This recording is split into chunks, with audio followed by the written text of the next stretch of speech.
If a woman is deceived, or if there is a woman in your vicinity, man, that has been or is walking in deception, that is because that woman has not been properly covered or taught by the men, or her covering, if you will, to use your terminology, in her life. She has a husband and she's deceived. That means her husband has not been walking. He's out of position. He's out of line. He's out of order. Because if he's in proper position and order, he's going to be there to cover his woman. He's not going to let the serpent come in and deceive his woman. I'm in the Word. Let's go to Genesis 2 so you can see I'm not just talking. In Genesis 2, the scripture reads, on the seventh day, Yah completed his work which he had done, and he rested on the seventh day from all his work which he had done. Then Yah blessed the seventh day and made it holy, because on it he had rested from all his work which he had created and made. Verse 4, this is the account of the heavens and the earth when they were created. In the day that Elohim made the earth and heavens, no shrub of the field was yet on the earth, no plant of the field had yet sprouted, for Elohim had not caused it to rain on the earth, and there was no man to cultivate the ground.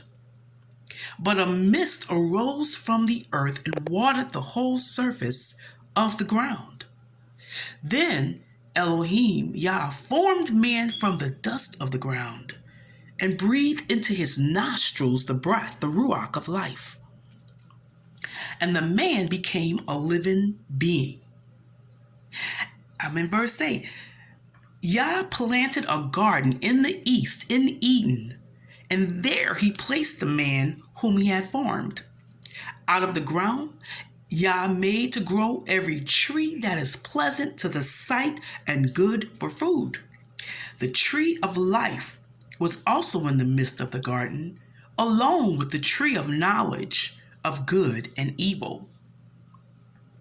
Verse 10, a river flowed out of Eden to water the garden, and from there it parted and became 4 rivers. And the name of the first is Pishon, and it encompasses the whole land of Havilah, where there is gold. The gold of that land is good. Bdellium and onyx stone are there. The name of the second river is Gihon. It encompasses the whole land of Cush. The name of the third river is Tigris. It goes toward the east of Assyria, and the fourth river is Euphrates.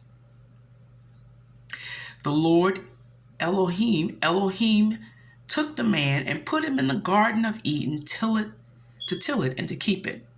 Let me say that again.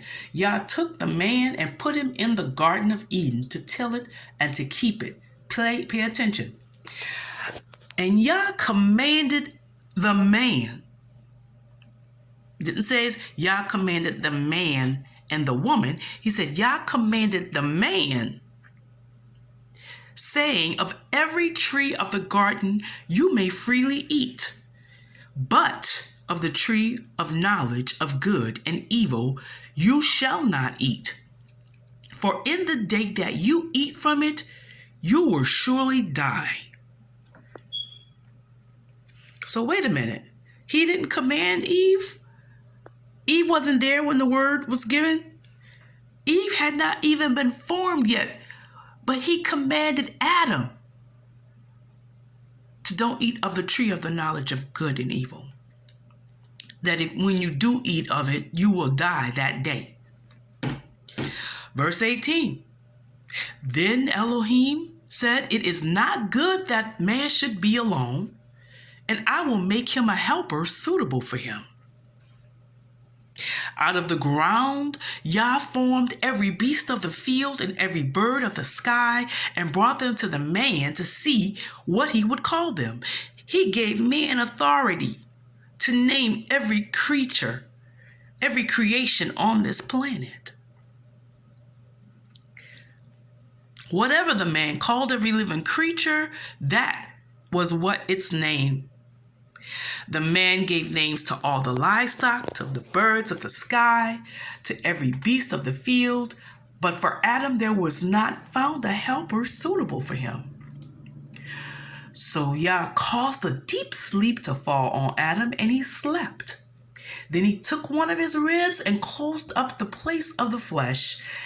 Then the rib which Yah had taken from the man, he made into a woman, and he brought her to the man.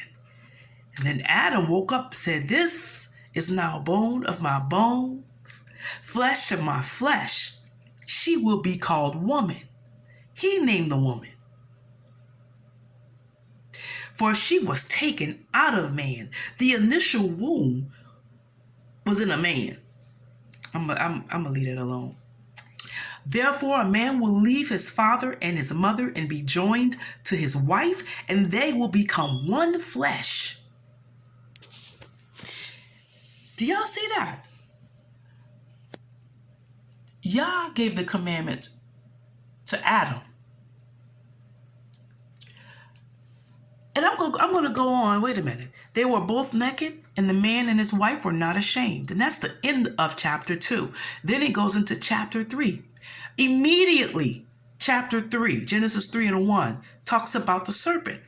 Now the serpent was more subtle than any beast of the field which Yah had made. And he said to the woman, "Has Yah said, you shall not eat of any tree of the garden?"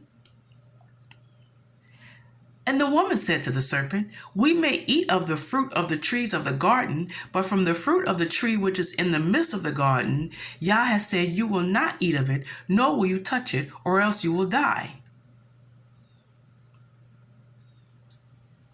Now, so Eve was aware. I'm sure Adam had made her aware of what Yah said.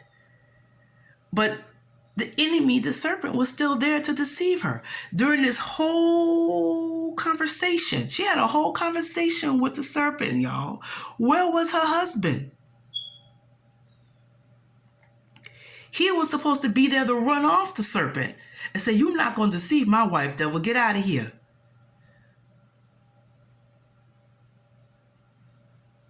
So where was Adam? I'm not going to read the whole verse, a whole chapter, because we don't have that kind of time. But I just want to reiterate for those of you who like to blame women for all the error and deception that's in the earth. Every instance of birth of deception in this earth realm has been due to the woman not being covered properly by those who are in authority over her.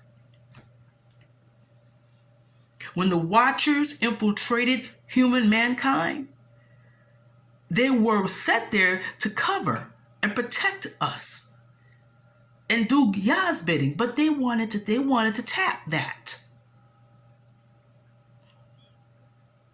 So they did not do what they were supposed to do, what they were called to do. They did what they wanted to do, and they wanted to tap that. They wanted to make babies with the daughters of men and birth deception in the land.